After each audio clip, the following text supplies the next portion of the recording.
이제는 서서히 계절이 변하는 것을 느낄 수 있을 정도로 시간도 빨리 지나가는 것 같아요. 딸을 키우게 된 사실을 처음 깨달았을 때 어느새 중년이 되어 있었네요. 딸은 5월에 결혼했어요. 그래서 이래저래 생각이 많아졌어요. 그녀가 예쁘고 착하게 자랐다는 것에 감사하면서도 다른 한편으로는 아이에게 완벽한 가정을 제공하지 못한 것에 미안해했죠. 초등학생 시절에 이혼을 했습니다. 그 사람은 착한 사람으로 생각했는데 사람을 알려면 겪어봐야 한다는 것이었네요. IMF 사태를 기억하시나요? 그때 정말 어려웠죠. 우리 집도 그랬어요. 아, 지혜야, 아빠 어떻게 되었지? 우리 집 양반은 정말 힘들었어. 지금은 어떡하지? 막 엉망이야. 어디 지방으로 가서 배 타고 온다는데 바다에서 일하기 쉬울까? 정말 힘들어 보이네.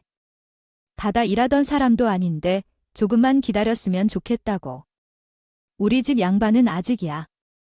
좀 위험한 것 같기는 한데 그냥 무사히 돌아오길 바라.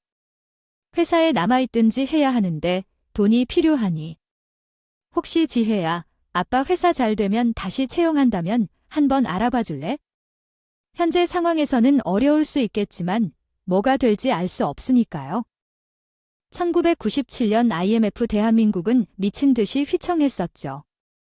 그 당시를 겪어온 분들이라면 누구나 알다시피 한 집 건너 한 집이 아니라 그냥 내 옆집이 내 아랫집이 내 윗집이 경제적 난항을 겪으면서 서로 힘들어하지 않았어요. 결국은 저희 집도 그 시기를 피해가지는 못했어요. 저희 남편은 딸아이가 초등학교에 입학하던 그 시기에 직장에서 해고가 되었거든요. 갑작스러운 남편의 해고에 저 역시도 작스럽게 가장이 되고 말았어요. 걱정하지 마. 왜 사람들이 선생님이 신부감을 좋다고 했겠어. 나 학교 잘 다니고 있잖아. 그러니까 당신 걱정하지 마. 일자리가 금방 구하는 거고 요즘 힘든 사람들이 좀 많아. 그래도 우리는 내가 일이 안정적이니까 다행인 거지. 내가 정말 당신한테 면목이 없다. 그게 어떻게 내가 내 잘못이 아니겠어. 내가 능력이 있었으면 회사가 아무리 시청해도 능력 있는 직원은 안 잘랐을 거 아니야. 내가 어디 공사판이 자리가 있나 좀 알아볼게. 아유, 공사판에 무슨 지금 건물 짓던 것도 다 중단된 거 몰라. 여보, 정말 괜찮아. 내가 학교에서 일하고 하는 동안 당신이 그럼 집에서 지혜도 봐주고 집안일도 해주면 되는 거지. 누가 밖에서 돈 벌고 안에서 집안일하는 게 정해져 있는 것도 아니고. 괜찮아. 그 상황에서 다행히도는 선생님으로 일을 하고 있었어요. 그래서 가장으로서 어깨가 막연히 무겁지는 않았죠. 남편은 저한테 계속 미안했어요. 사실 남편이 미안한 일도 아니었죠. 회사 사정이 어려워져서 어쩔 수 없이 구조조정이 일어난 것뿐인데 그게 왜 남편 비록 그것이 나의 잘못일지라도 우리 부부의 이러한 사정을 아는지 모르는지 뻔뻔한 시어머니와 처남들은 그 당시에도 정말 염치가 없었다. 그래요. 저는 아직도 그 상황을 기억합니다. 시어머니와 처남들은 우리 딸이 학교에 입학하고 처음으로 만난 주말에 찾아와서 뻔뻔함의 극치를 보였던 그날이었죠. 아, 너는 왜 앞치마를 맺고 있어? 예, 지혜 엄마야. 너 지금 너희 남편 무시하는 거야? 회사에서 그게 있었다고 해도 남편은 남편이잖아. 집안에서는 남편 위신을 세워줘야 해. 그럼 남자가 밖에서도 일을 잘할 테니까 요즘 젊은 애들은 아무래도 괜찮아요. 그런데 그들은 집에 들어오자마자 시어머니는 저와 시키레 위의 아들이 거의 죽었다고 얘기를 했어요. 그 가정의 경제적 상황이 변하고 남편이 집에만 있었기 때문에 저에겐 적응할 시간이 필요했는데 그런 말을 들으니 예민함이 더해졌어요. 그리고 어머니는 남편한테 앞치마를 얘기해 주세요. 전에 말을 좀 이해 못하신 게 아니잖아요. 하지만 남편에게 이야기를 해주라고요. 저희 부부의 관계를 존중해 주세요. 부디 평화롭게 해결책을 찾기 위해 서로 이야기해 보세요. 감사합니다. 출금해요. 저 형사실은 조금 급한 일이 생겨서 그리고 글이 시작된 말은 곧 돈을 빌려달라는 부탁으로 이어졌죠. 하루나 이틀도 아니라 시동생이 부부에게 돈 이야기를 꺼내는 것은 낯설지 않았지만 상황을 고려할 때 자기 생각만 할 수 있는 것이 어떻게 가능한지 감탄스러웠습니다. 돈은 갑자기 그 여자, 너희 일해나지 뭐야?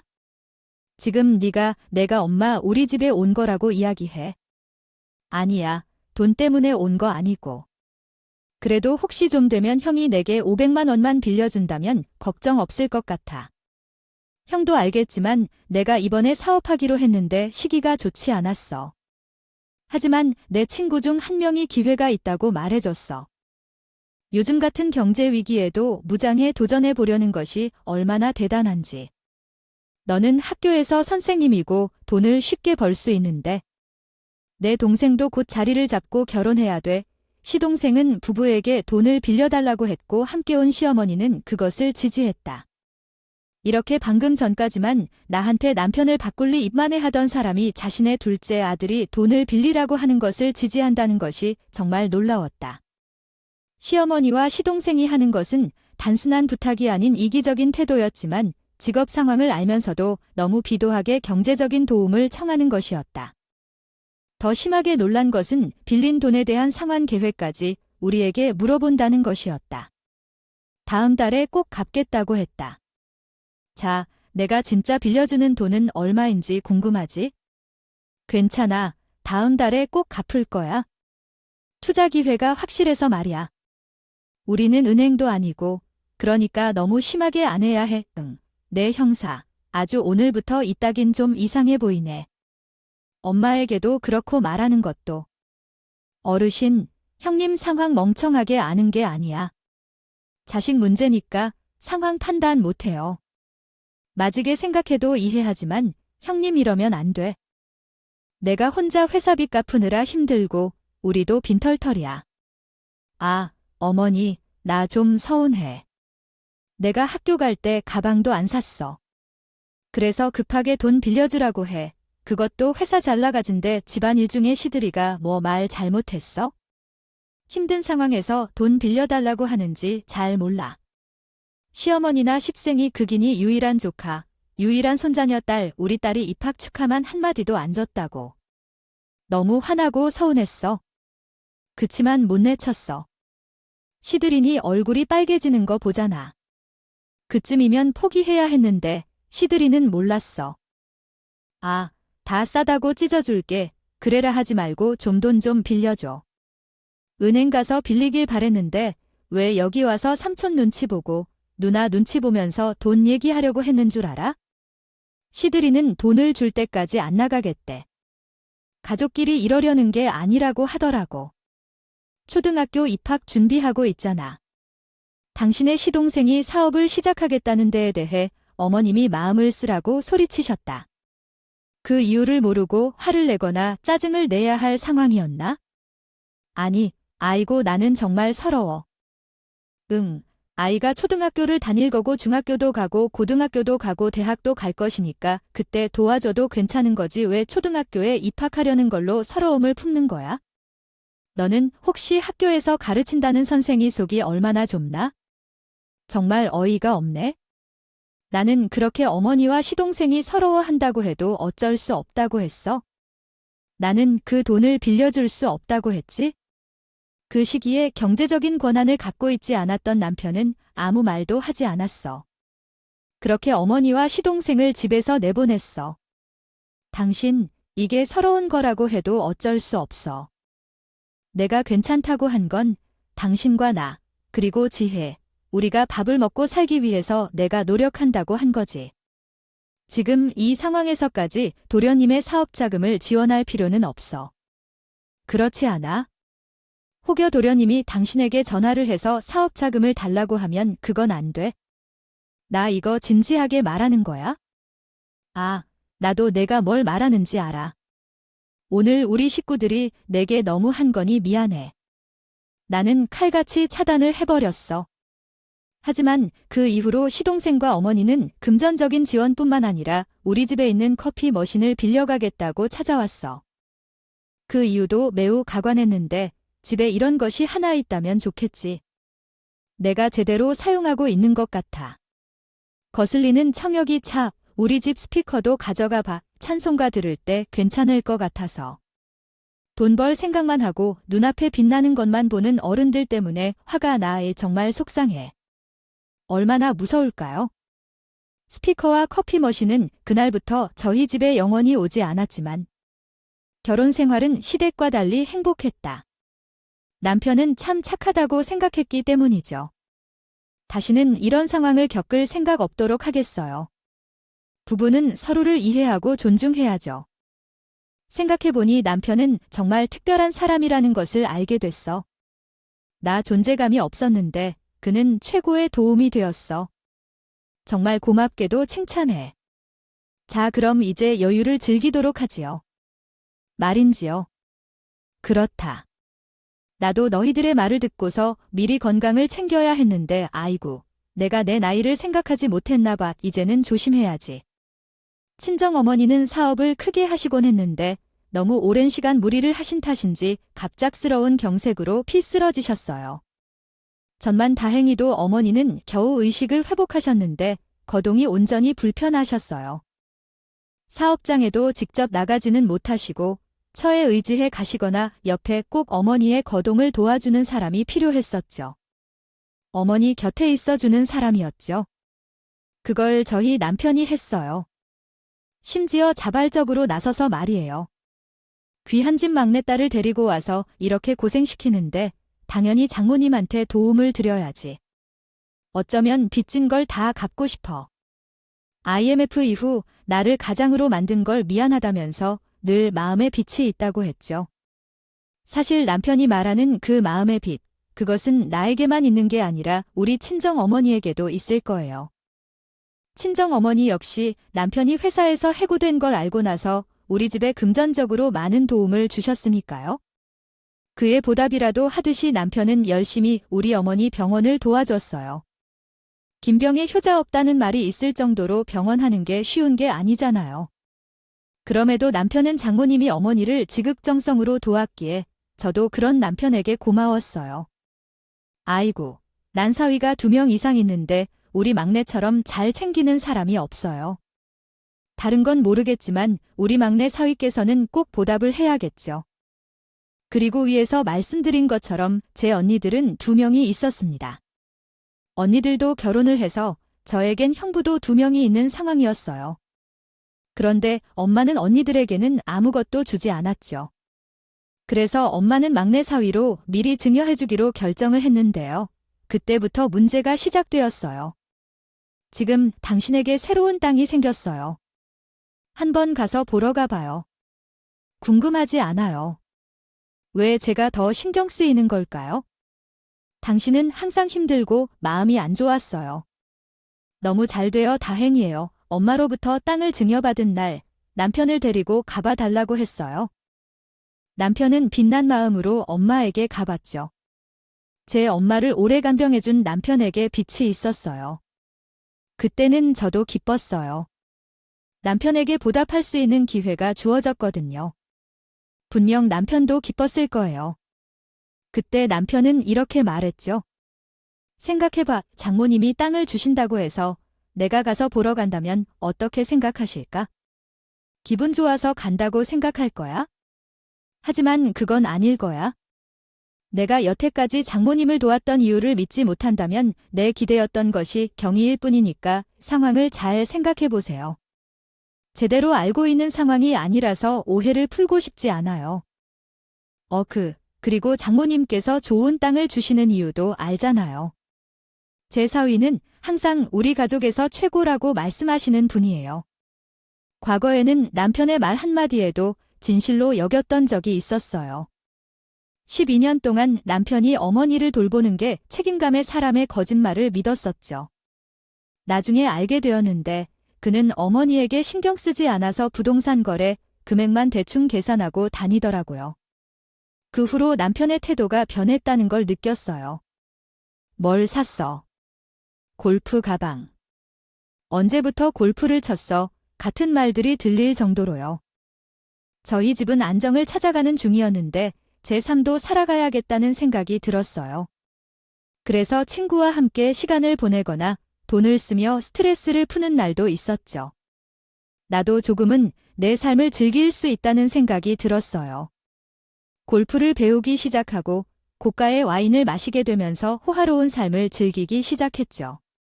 하지만 가장 큰 변화는 제게 대하는 남편의 태도였어요. 저의 아이가 아토피로 고통받는데 집밥을 즐겨 먹던 제게 갑자기 외식을 제안하며 퉁명스럽게 대하는 걸 느꼈죠. 아토피 때문에 바깥 음식 먹지 말라고 했잖아 라고 말해주면서도 외식을 원했어요. 이러한 변화들이 일어나면서 가정 내 틈이 커지기 시작했어요. 그리고 돌아왔을 때에는 이야기를 듣자마자 나는 친구들한테 전화를 걸었고 그녀는 또다시 그의 체온격이 높아진다기에 편안한 옷과 이불을 가져다 주었다. 하여간 둘이 사이가 있었던 것보다 절대로 금하지 않을 때가 들어가면서 주위로부터 엄지손가락 짜박짜박 걸러오듯 나올 때가 새소리 선이 뺏겠다는 것이 서로 얘기하고 줄곧 대화하다 보면 다 그렇게 보이기는 했다. 적지 수척해만 각주제렬과 한 전주하던 당올바 신가 불령날이고 그의 이정은 그의 주저들답시다. 피한 퇴백내다. 방금 들어왔지만 술을 너무 많이 마셔 말이 매우 헷갈려요. 갑자기 변한 남편 때문에 너무 당황스러웠어요. 하지만 누구에게도 말하기 곤란해서 친정엄마에게 이야기했지만 그녀는 더 속상해할 것 같아서 언니들에게 이야기해도 그들은 엄마와 남편에게 화가 날 것 같아서 혼자 이겨내야 했어요. 그러던 중 남편의 변화와 이상한 행동이 점점 심해지기 시작했어요. 남편이 돈을 더 많이 쓰면서 시댁 가족들도 동조해가는 상황이 계속되었죠. 정신 차려. 너 제정신이야. 라는 말도 건네주니까 내가 알아서 내 돈로 엄마 여행 보내줬어. 나 아무리 요런 일로 골치가 아파도 자긴 새로운 돈이 생겼으면 어디서 나왔는지 알아들어야 돼 라고 했어요. 남편은 자기 엄마에게 하와이 여행 보내준 것을 눈치채고 이야기했잖아요. 전 직접 들은 것이 아니고 시누이가 실수로 말했기 때문에 알게 되었어요. 언니, 이번 하와이 여행에 돈 좀 주라고 할게 라고 저한테 말해서요. 이런 상황에 어떻게 대처해야 할지 모르겠어요. 하와이에 간 적이 있어 시어머니 생신날이고 가족들이 외식을 하는 날이었어요. 거기서 시동생이 나에게 실수로 그런 말을 했는데 그를 통해 모든 사실을 알게 되었죠. 시어머니 앞에서 민망해하는 모습을 보고 남편을 향해 이야기를 시작했는데 그때는 좀 어색했어요. 식사가 끝난 후에 집에 와서 남편에게 물었더니 저에게 상의 없이 큰 돈을 쓴다는 것에 대해 이야기를 했죠. 생활비를 공동으로 관리하든 개인적인 돈으로 사용하든 상관이 없지만 큰 돈을 쓸 경우에는 미리 알려주는 게 좋다고 생각해요. 저는 그것을 두고 생각합니다. 누군가가 부족한 부분을 지적해 줄 때 질문을 받는 건 중요한 일이죠. 이런 마음으로 다가온 거죠. 함께 돈을 모으는 중에 상대방이 이러면 어떡해? 그런 상황을 상상해 볼 때 그때의 선택이 중요하다고 생각해요. 어렸을 때 12년 동안 집안일을 하면서 대하는 자세도 고려해야 해요. 이제는 엄마도 위해서 노력하려 하는데 그것에 대해 우리가 슬플 수도 있습니다.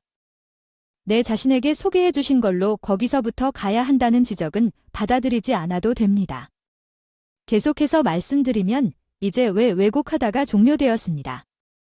형부가 얼마나 당황했는지 내게 연락을 했다고 알아요. 왜 이러는 거죠? 남편이 이야기만 들으면 나 자신이 몹쓸 여자인 것처럼 들리죠. 남편을 무시하거나 눈치 주는 여자로 보일 거예요.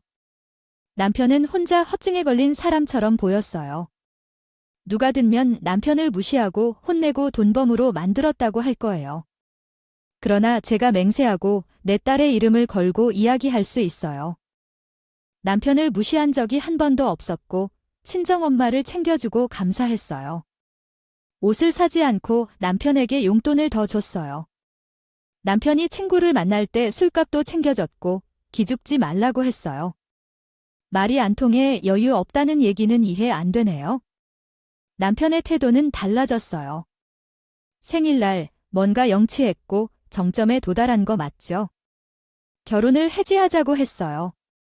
요점은 이혼을 통해 노예 생활에 마음이 놓일 수 있겠다는 거죠. 12년 동안 그 지겨운 노인 병수발을 12이어즈 동안 고생했다.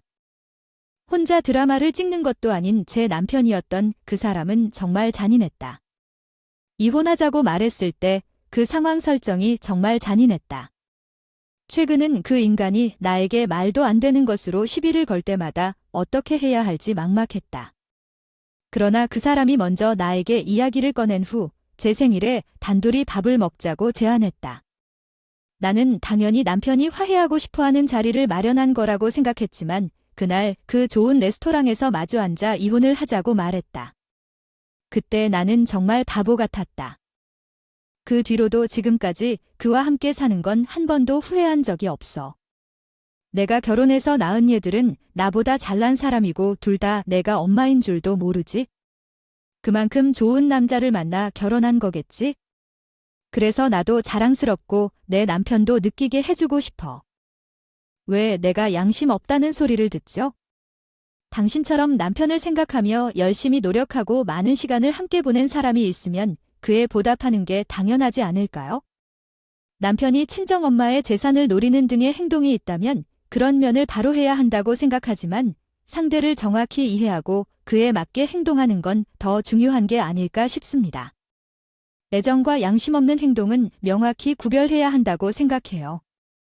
장모님과 나가 아닌데 그 땅 내가 대충 가격을 따져 계산해보니 큰 돈은 아니었어 뭐. 그래도 그럭저럭 먹고 살 수 있을 것 같아서 넘어가는데 내가 그렇게 말하면 안 돼, 그렇게 말하면 안 됐는데 너무 착하게 말을 해줬었는데.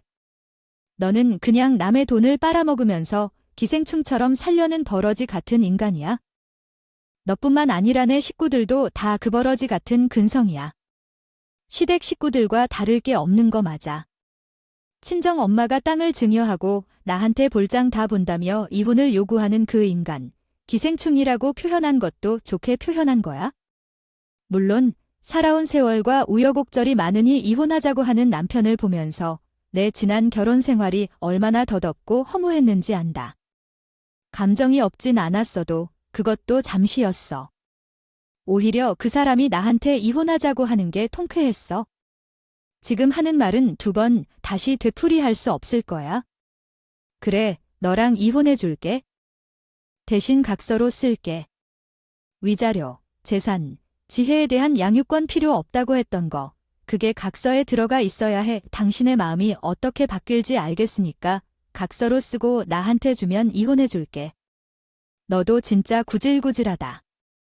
난 미쳤다고 병수. 이야기하면서 너와 결혼 생활을 유지할 것 같아. 그 각서 내가 써줄게. 남편은 내 이야기에 코피를 끼면서 흘끗흘끗 걸어갔어.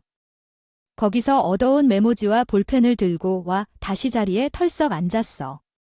그 인간은 거침없이 각서를 쓰기 시작했어. 위자료, 재산 분할, 양육에 대한 부분에 대해 이야기했어. 그리고 자기 이름을 대문자로 적어놨어. 남편은 각서를 다 쓴 후에 나를 빤히 쳐다봤어. 나도 그를 빤히 쳐다보며 한마디 했어. 누가 각서를 이렇게 쓰나. 여기까지 무식한 거를 들키는구나. 법무사 사무실 가서 제대로 작성하자고. 당신은 정말 후회할 거야? 오늘 대화했던 것과 이런 각서를 보면 너의 의도를 아예 모르는구나. 남편은 이 각서를 보고 난 뒤 너와 이혼한다면 후회하지 않을 것이라고 말했어. 왜 난 그렇게 쉽게 이혼을 해줬는지 궁금해했겠지? 그 이후에는 어마어마한 반전이 있었어. 나는 진작에 이해했어. 사람들은 말과 행동을 보고 판단해야 돼. 착한 척하면서도 교활한 행동을 하는 그의 모습을 보고 이혼을 선택했지. 한 번 떠나는 게 100배 낫다고 생각했어. 선택이 사실 땅을 증여한 그 상황에 대한 건 우리 친정엄마의 시험이었고 탈락을 했어요. 우리 친정엄마는 친정아버지와 일찍 사별을 하시고 나서 혼자서 저희 3자매를 키우셨어요. 그러면서도 여자 혼자의 몸으로 지혜롭고 강인하게 저희 3자매를 풍족하게 키워주셨죠. 그렇게 저희를 키운 데에는 다 이유가 있지 않겠어요. 다른 건 몰라도 너희 엄마 보는 눈 하나는 웬만한 무당 저리 가라야. 나 결혼할 때도 너 엄마가 얼마나 여러 번 대자를 낳는지 알아. 그러다가 괜찮다고 허락받은 게 지금 내 이모부야. 너희 엄마 사람 보는 눈은 진짜 어디 안 간다 맞아요? 이모의 말처럼 우리 친정 엄마가 갖고 있는 사람 보는 눈은 웬만한 용왕 무당 저리 가라였다. 보면서 제 남편이라는 사람이 가족을 위해서 헌신을 하는 것 같기는 한데 어딘가 좀 의심스러운 점을 느끼셨다고 했습니다. 그리고 그 시험을 하게 된 이유가 결정적인 계기가 있었죠. 그것은 바로 남편이 우리 엄마 병수발을 들던 중에 내뱉은 말실수 때문이었어요. 장모님 재화 다달이 절대 밀리지 않고 다 갚겠습니다. 감사합니다. 그래서 열심히 일해서 얼른 자리 잡아서 나한테 빨리 갚아줘 알겠지? 그렇다고 기죽지 말고 사람이 사업을 하다 보면 이럴 때도 있고 저럴 때도 있는 거야. 아, 잘할 수 있으니까 주눅 들지 말고. 우리 둘째 형부가 사업을 하는 사람인데요. 그 당시에도 그랬고요. 그런데 그 당시에 둘째 형부 사업이 조금 힘들었었나 봐요. 그래서 형부가 엄마에게 돈을 빌리러 왔고 옆에 제 남편이 있었어요. 정확히 말하면 그 남편은 두 번째 형부가 돈을 빌리고 나가고 나서 형부를 쫓아나갔어요. 너한테 뭐라 했냐? 너가 둘째 형부를 배웅하러 왔다고 그렇게 했지. 그러다가 그 남편은 그때 내가 몰랐던 거예요. 형부가 돈을 빌린 다음 날 아침 엄마에게 전화를 걸었어요. 엄마는 전화를 받고 나서 남편이 정말 쓰레기 같은 인간이라는 걸 알게 되었어요. 그러니까 정리하자면 화장실에 갔다가 남편의 핸드폰을 봤어요. 형부는 엄마에게 전화를 걸어서 모든 걸 고백할 거예요. 부산물적 인생은 정말 이상해요. 갔었는데 연신 핸드폰 알림이 울리니까 엄마가 그 핸드폰을 열어본 거예요. 그런데 핸드폰 안에는 남편의 친구라는 그 보험 설계사가 문자를 보내온 거였죠. 야네 장모 사망보험들 거래라는 문자를 말이에요.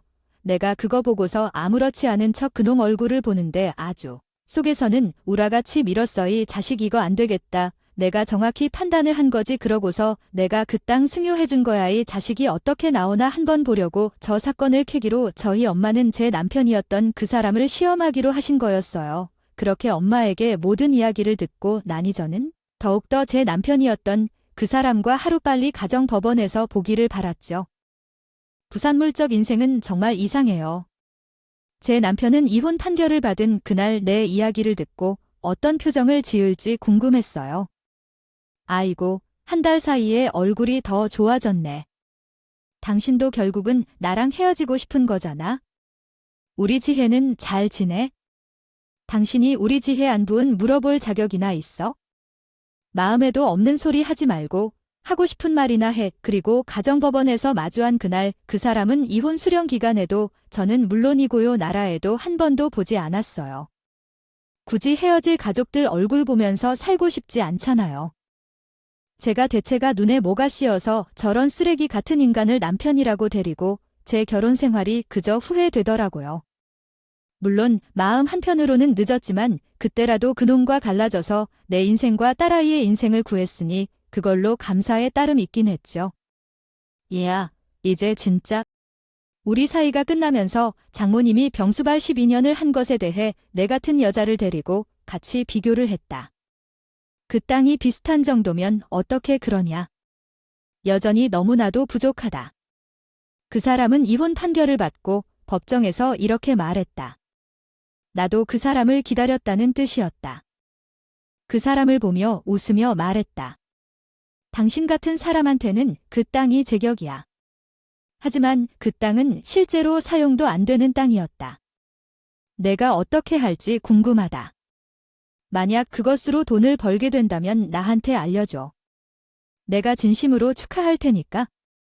엄마가 그 사람을 시험하고 있는 것 같다. 제대로 벌을 받아야겠지? 돈도 없고 땅도 없는 그 땅 소유자로 살게 되었다. 그 사람은 위자료나 재산 분할도 받지 못했고 아이 양육 권한도 못 얻었다. 뒤늦게 모든 사실을 알게 된 그 사람은 혼란스러워했다. 나는 환하게 그를 웃겨주었다. 너는 평생 그렇게 살아도 좋을 것 같다. 놀아보면서 살아가봐. 어디로 향할지는 모르겠지만 말이야. 진짜 무지한 게 뭔지 알아? 우리 엄마의 말만 믿고 그 땅에 발 한 번 내딛지도 않았잖아.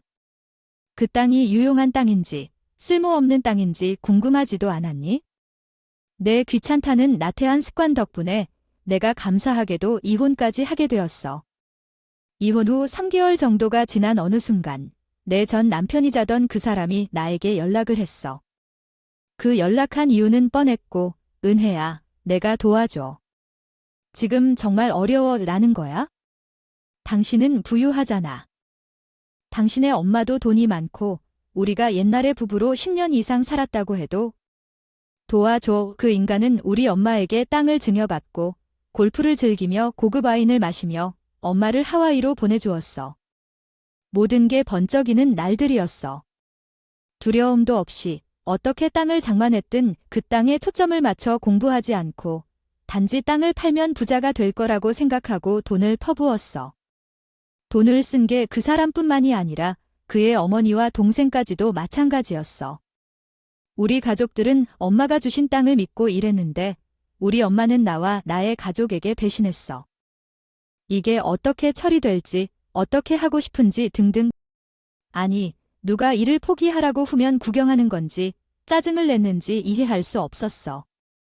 내가 그걸 한다고 말했잖아. 그런 얘기를 했는지, 내가 너와 내 가족들에게 돈을 퍼부어 사용하라고 했는지 말이야. 너와 내 엄마 그리고 동생이 알아서 결정하고 행동한 일 아닌가. 그게 바로 너에게 도와줄 수 있는 방법이야. 어떻게 해야 할지. 내가 이미 나에게 혼자 살 수 있고 재산도 필요 없다고 했잖아. 그래도 너에게 양육비를 보내줬어. 경찰에 신고해서 불편한 상황을 겪지 않으려고. 너의 얼굴을 보고 싶지 않아 한다고 그 사람에게 명확히 말했어. 내가 책임이 아니고 내 엄마도 책임이 아니라고 말이야. 그런데도 그 사람은 매달린 채로 돈을 요구하다가 변호사를 고용해서 너와 내 엄마를 사기로 신고할 거라고 혼란을 일으켰어요.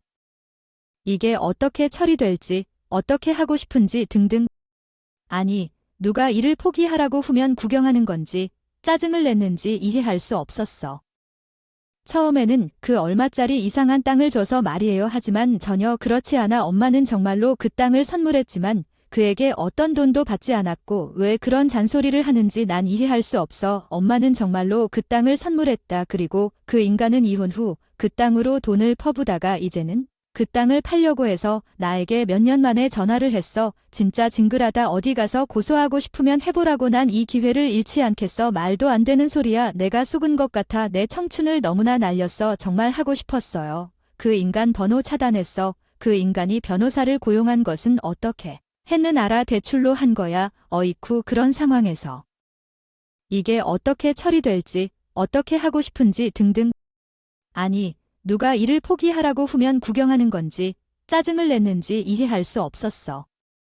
대출까지 받아서 편사 선임하는 게 그게 정신이니? 그거 파보 아니야. 내 말이 그 말이야. 아니 되는 일에 돈을 써야 되는 거 아니야. 아휴, 변호사 고용하면 뭐해. 아무것도 안 됐지. 그냥 본전도 못 찾고 대출비만 더 누운 거야. 결국 그 인간 파산 신청에 따라 자기 혼자 욕심 부려서 잘났다고 붕붕 떠다니다가 그대로 툭 추락한 꼴 아니겠어요. 그 뒤로 저는 그 인간을 만난 적은 없어요. 딸 아이한테도 도단 한 번도 그 사람은 연락을 해오지 않았어요. 차라리 연락해오지 않는 편이 더 좋은 것 같아요. 그냥 그렇게 어디 가서 자기가 살아온 방식 그대로 기생충처럼 쭉 살고 있겠죠. 지하 어딘가에 숨어서 말이에요. 벌써 몇 년이나 지난 이혼 이야기지만 제가 이혼하기 잘했죠. 그리고 저희 친정엄마도 아주 좋은 선택을 하셨던 것 같아요. 아마 친정엄마의 그 시험이 아니었다면 저는 지금도 아무것도 모르고 그 인간과 여보 당신하고 살고 있지 않을까 소름 끼치는 생각도 드네요. 이제 오늘 여러분한테 지난 이야기다 털어놨으니 마음 싹 비우고 즐겁게 살아보려고 해요. 오늘 이렇게 제 이야기를 귀담아 들어주셔서 감사합니다. 여러분도 마음 가볍게 하루하루 살아가셨으면 좋겠습니다. 모두들 건강하시고 행복하세요. 이게 어떻게 처리될지, 어떻게 하고 싶은지 등등. 아니, 누가 일을 포기하라고 후면 구경하는 건지 짜증을 냈는지 이해할 수 없었어.